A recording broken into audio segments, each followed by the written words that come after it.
Welcome to Veda. This is your Girijashree. நாம் இப்போ வந்து சோக்கி சாப்பிட போகிறோம். எனக்கு வந்து என்னென்னா ரொம்ப கிரேவிங் ஆகிடுச்சு சீ ஃபுட் சாப்பிட்ணும் அப்படின்ட்டு. அதனால வேண்டி பட்டினப்பாக்கத்துக்கு போயிட்டுருக்கோம். பட் இது வந்து டைம் இல்லை, ஆக்சுவலி லேட்டாக தான் போகிறோம். சோறு இருக்கா இல்லையான்னு பார்ப்போம். ரொம்ப பசிக்குது, தாங்கலையா? அதனால வேண்டி இங்கே பாருங்க,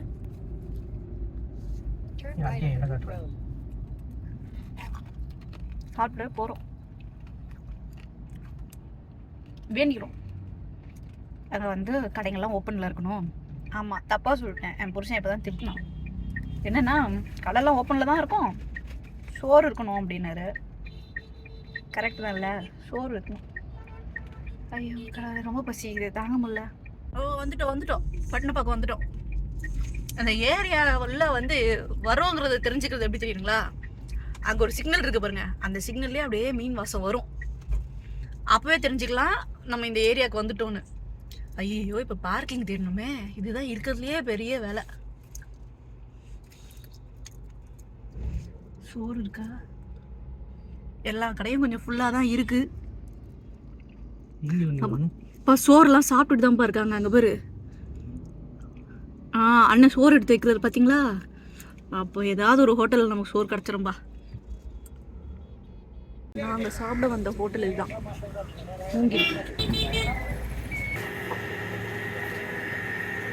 பார்த்தீங்களா, வச்சு விட்டுருந்த தலையெல்லாம் வந்து கட்டி அழகாக சாப்பிட்றதுக்கு ரெடி ஆகிட்டு. அங்கே போனதுமே வந்து கடையில் இருந்த பையன் வந்து ஆர்டர் எடுக்க ஆரம்பிச்சிட்டாரு.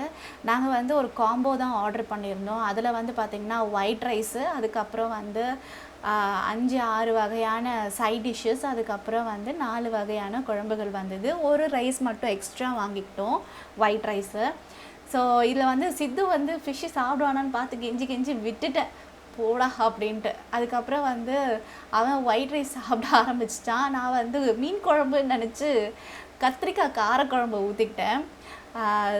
ரொம்பவே நல்லா இருந்தது. நம்ம வீட்டில் சமைச்சு சாப்பிட்ற மாதிரியே தான் இருந்தது, காரம் அதிகமாக இல்லை எஸ்பெஷலி. ஸோ அதனாலேயே வந்து குழந்தைங்க கூட சாப்பிட்ற லெவலில் இருந்தது. ஸோ ரொம்பவே நல்லா இருந்த ஒரு காரக்குழம்பு தான் அது. ஸோ இதில் வந்து மெயின் நமக்கு வந்து சீ ஃபுட் தானே, அந்த பிளாட்டர் பற்றி நான் சொல்கிறேன் பாருங்கள். அதுக்கு வந்த காம்போவில் என்னெல்லாம் வந்ததுன்னா, ஒரு பெரிய மீன் வறுவல் ஒன்று வந்தது, அதுக்கப்புறம் சொரா புட்டு வந்தது, இறால் வந்தது, அதுக்கப்புறம் வந்து கனவா வந்தது, எல்லிப்பூச்சி வந்தது, அதுக்கப்புறமா வந்து ஒரு ஃபிஷ் கட்லெட்டு. இது எல்லாமே அந்த காம்போவில் இருந்தது. குழம்புகள்னு பார்த்திங்கன்னா மீன் குழம்பு, காரக்குழம்பு, பருப்பு கடைசல், அதுக்கப்புறம் ரசம். இது எல்லாமே வந்து அந்த காம்போவில் வந்தது. இதோட ப்ரைஸ் வந்து லாஸ்ட்டில் சொல்கிறேன், நீங்கள் பாருங்கள். இப்போ வந்து பார்த்திங்கன்னா நான் மீன் குழம்பு தான் வந்து ஊற்றிக்கிட்டேன். மீன் குழம்புல வந்து அந்த மீன் இருக்கிற மாதிரி தேடி ஊற்றிக்கிட்டேன். ஸோ மீன் குழம்புமே வந்து சொல்லணுன்னா, ஐயோ சொல்லும்போது இப்போ கூட எனக்கு வாயில் எச்சில் ஊறுது, அவ்வளோ நல்லா இருந்தது. ஏன்னா மீன் குழம்பு நான் வெளியெல்லாம் கூட சாப்பிட்ருக்கேன், மற்ற ரெஸ்டாரண்ட்ஸ் ஹோட்டல்ஸ்லாம். பட் என்னென்னா லைட்டாக அந்த நீச்சு ஸ்மெல் வந்துருமோங்கிற பயம் எனக்கு எப்போவுமே இருக்கும். அதனாலேயே மோஸ்ட்லி வெளியே சாப்பிட்றத அவாய்ட் பண்ணிப்பேன் இந்த சீ ஃபுட்லாம். இந்த ரெஸ்டாரண்ட் எஸ்பெஷலி போய் சாப்பிடும்போது பார்த்திங்கன்னா அந்த நீச்சு ஸ்மெல்லே இல்லை. ஸோ நீச்சு ஸ்மெல்லே இல்லாமல் ரொம்பவே நல்லா, நம்ம வீட்டில் வச்சா குழம்பு எவ்வளோ நல்லா இருக்குமோ அதே மாதிரி இருந்தது.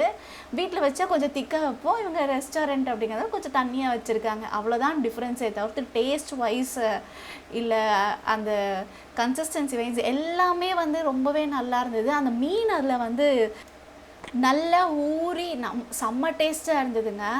இப்போ வந்து நீங்கள் பார்க்குறது அந்த மீன் வறுவல் தான். ஸோ இந்த மீன் வறுவலில் வந்து பார்த்திங்கன்னா அந்த அதில் இருக்கக்கூடிய முள் எல்லாமே வந்து பெருசாக தான் இருந்தது. எடுத்து சாப்பிட்ற வகையில் தான் இருந்தது. இது சித்து வந்து சாப்பிடுவான்னு எதிர்பார்த்து நான் வந்து சாப்பாடுலாம் பிசைஞ்சு ஊட்டுறதுக்கு ட்ரை பண்ணேன். அவகிட்ட எடுத்துகிட்டு போகும்போதே கண்டுபிடிச்சின்னோன்னு சொல்லிவிட்டு அந்த பையன் வெறும் ஒயிட் ரைஸை சாப்பிட்டுட்ருக்கு பாருங்கள். என்னுடைய மனக்குமுறலை வந்து இந்த அம்மாக்களுக்கு ரொம்பவே புரியும். என்னால் என்ன எப்படி தான் சாப்பிட வைக்கலான்னு ட்ரை பண்ணும்போது இது பையனை சாப்பிட வைக்க முடியல என்னால். சரி போடான்னு சொல்லி நான் பாட்டுன்னு ஒரு பக்கம் சாப்பாடை போட்டு நல்லா சாப்பிட ஆரம்பிச்சிட்டேன். அதுக்கு அடுத்ததாக வந்து பார்த்திங்கன்னா நான் எடுத்தது இந்த சொரா புட்டு தான். இந்த சொரா புட்டு எஸ்பெஷலி சொல்லணும், நிறைய ரெஸ்டாரண்ட்ஸில் முட்டையை போட்டு அதில் மிக்ஸ் பண்ணி ஏமாற்றிடுவாங்க. பட் இங்கே வந்து சொரா புட்டு ரொம்பவே நல்லா இருந்தது. அதுக்கு அடுத்ததாக வந்து நான் ட்ரை பண்ணது இந்த கிராப் வந்து இந்த காம்போவில் ஒன்று இல்லை ஹாஃப் தான் வைக்கிறாங்க. அதாவது கழுவுனா இவ்வளோ தான் வரும் ஆக்சுவலி ஒரு இது அப்படின்னு நினைக்கிறேன் நான். ஸோ அதுலேயுமே வந்து நல்லா ஃப்ளஷியாக சூப்பராக இருந்தது. இது வந்து கடைசியில் இதோடைய கண்டினியூவேஷனை பாருங்கள், அப்போ தான் நல்லாயிருக்கும். அதுக்கு அடுத்ததாக வந்து நான் எடுத்து சாப்பிட்றது கனவாவுமே வந்து அவங்களோட மசாலா எஸ்பெஷலி வந்து ரொம்பவே நல்லா இருந்ததுங்க. இந்த கட்லெட் செம்ம டேஸ்ட்டு. நான் இன்னொரு இடத்துலையும் கட்லெட்டை டேஸ்ட் பண்ணியிருக்கேன், ஆனால் அந்த இடத்துக்கு போய் சாப்பிடும்போது உங்களுக்கு ஒரு வீடியோ போடுறேன். இது வந்து சும்மா யாரையும் வெறுப்பேற்றணும்ல, நான் இந்த வீடியோ வேணும்னே எடுத்தேன், கிட்ட காமிச்சு. இது வந்து கிராபுடைய காலில் சாப்பிட்டு அந்த இதுவை. ஸோ அது வந்து நல்லா ஜூஸியாக இருந்தது ஆக்சுவலி. அந்த கால்லையுமே வந்து இவங்களோட அந்த மசாலாலாம் நல்லா ஏறி சூப்பராக இருந்தது. அதுக்கு அடுத்து வந்து இவங்க வச்சுருந்த இறால், வாவ், உண்மையாகவே சொல்கிறேன், இவங்களுடைய மசாலா வந்து ரொம்பவே நல்லா இருக்குது. அதுதான் வந்து இவ்வளோ டிஷ்ஷஸோடைய டேஸ்ட்டுமே கொடுக்குது. சாப்பாடு அதுக்கப்புறமா சாப்பிட ஆரம்பிச்சுட்டு ஒவ்வொருத்தராக வந்து முடிங்கப்பா இந்த ஃபிஷ்ஷை எப்படியாவதுன்னு சொல்லி ஒவ்வொருத்தராக நான், ரேகா, என்னுடைய ஆத்துக்காரர் சேர்ந்து 3 பேரும் பிச்சு சாப்பிட ஆரம்பிச்சிட்டோம். ஒரு விஷயம் சொல்லணுன்னா மைனஸ் இல்லை ட்ராபேக்குன்னு சொல்லணும்னா இந்த மீன் தான். இருந்த அத்தனை சைட் டிஷ்லேயும் வந்து நான் மீன் தான் ரொம்ப கம்மியாக சாப்பிட்டேன். ஏன்னா இந்த ஃப்ரைடு ஃபிஷ்ஷு வந்து கொஞ்சம் நீச்சு ஸ்மெல் வந்தது. ஸோ அதனால் நான் இந்த ஃப்ரைடு ஃபிஷ்ஷு மட்டும் நான் அந்தளவுக்கு எடுக்கலை. நீங்களே பார்த்தீங்கன்னா தெரியும், ஓரத்தில் இருக்கக்கூடிய அந்த மசாலாலாம் வழித்து சாப்பிட்டேன். அண்ட் இன்னொரு விஷயம் வந்து எனக்கு பிடிக்காததுன்னா சாப்பாடு வேஸ்ட் பண்ணுறது பிடிக்காது. மோஸ்ட்லி வந்து வேஸ்ட் பண்ணாமல் இருக்கணுங்கிறத ட்ரை பண்ணுவேன். அப்படி வந்து இங்கே வழித்து சாப்பிட்டு நீங்கள் பார்ப்பீங்க இலை எவ்வளோ க்ளீனாக இருக்குது அப்படின்ட்டு. ஸோ அந்தளவுக்கு வந்து ஃபுட்டும் டேஸ்ட்டாக இருந்தது. நான் ஜஸ்ட் லைக் வேஸ்ட் பண்ணக்கூடாது, நம்ம காசு கொடுத்து சாப்பிட்றோம், வேஸ்ட் பண்ணக்கூடாதுன்றது மட்டும் இல்லை, ஃபுட்டுமே அவ்வளோ டேஸ்டியாக இருந்தது. நான் சாப்பிட்டு முடிச்சதும் கை கழுவ போகலாமான்னு கூப்பிட்டா இந்த பையன் ஹாலுக்கு போவோம் அப்பத்துலேருந்து எனக்கு தொல்லை பண்ணிக்கிட்டே இருந்தா, இங்கே எங்கடா இருக்குது ஹாலு அப்படிங்கிற மாதிரியே இருந்தது. நல்லா திருப்தியாக சாப்பிட்டாச்சு. இந்த சாப்பாடு அதாவது வந்து நாங்கள் 3 பேர் சாப்பிட்டோம். 3 பேர் சாப்பிட்ட சாப்பாடு வந்து வெளியே எங்கேயாவது நான் சாப்பிட்ருந்தேன் நான்வெஜ், அதுவும் வந்து இந்த மாதிரி ஒரு ஃபுட்டு நான் சாப்பிட்ருந்தேன். கிட்டத்தட்ட வந்து ஒரு 3000 ரூபாய் 4000 ரூபாய் காலியாக இருக்கும். கெஸ் வாட், இங்கே வந்து எவ்வளோ செலவாச்சுன்னு கொஞ்சம் கெஸ் பண்ணுங்களேன் யாராச்சும். 550 ரூபா தாங்க செலவாச்சு மொத்தமாகவே. Seriously packet friendly. இதுக்கு முன்னாடி இந்த ரெஸ்டாரண்ட் நான் வந்து சாப்பிட்ருக்கேன், எங்களுடைய ஆனிவர்சரிக்கு வந்து சாப்பிட்ருக்கேன். இங்கே ரொம்பவே நல்லா இருந்தது, இப்போவும் வந்து ரொம்பவே நல்லா இருக்கு. இன்னொரு விஷயம், நான் வந்து இங்கே வந்து சாப்பிட்றதுக்கு இன்னொரு ரீசன் என்னன்னு கேட்டிங்கன்னா, இங்கே வந்து கடல் கிட்டே இருக்கு இல்லையா, ஸோ இங்கேயே வந்து ஃபிஷ்ஷும் சேல் பண்ணுறாங்க பார்த்துக்கோங்க. அப்படி இருக்கும்போது இங்கே கிடைக்கக்கூடிய ஃபிஷ்ஷும் வந்து கொஞ்சம் ஃப்ரெஷ்ஷாக தான் இருக்கும். நாள் படம் வச்சுருந்து அந்த ஃபிஷ்ஷை சமைக்க மாட்டாங்க மோஸ்ட்லி. ஸோ அந்த ஒரு நம்பிக்கை ஒன்று. இன்னொன்று என்னென்னா, நாமளும் கொஞ்சம் அப்படி ஃபிஷ்ஷு வந்து வாங்கிட்டு போகலாமே அப்படின்ட்டு இந்த வாட்டி எந்த ஃபிஷ்ஷும் வாங்கலை.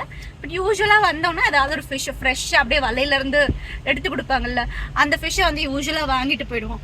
ஏன்னா அதுதான் வந்து நமக்கு தெரிஞ்சு வாங்கக்கூடிய ஃபிஷ்ஷு. எனக்கு பேர்லாம் தெரியாது, எப்படி பார்த்து வாங்கணும்னு தெரியாது. ஸோ வலையிலேருந்து கொண்டு வரும்போது ஃப்ரெஷ்ஷாக வாங்கிட்டோம்னா சேஃபர் சைடு அப்படின்ட்டு இங்கே வந்து வாங்கிடுறது.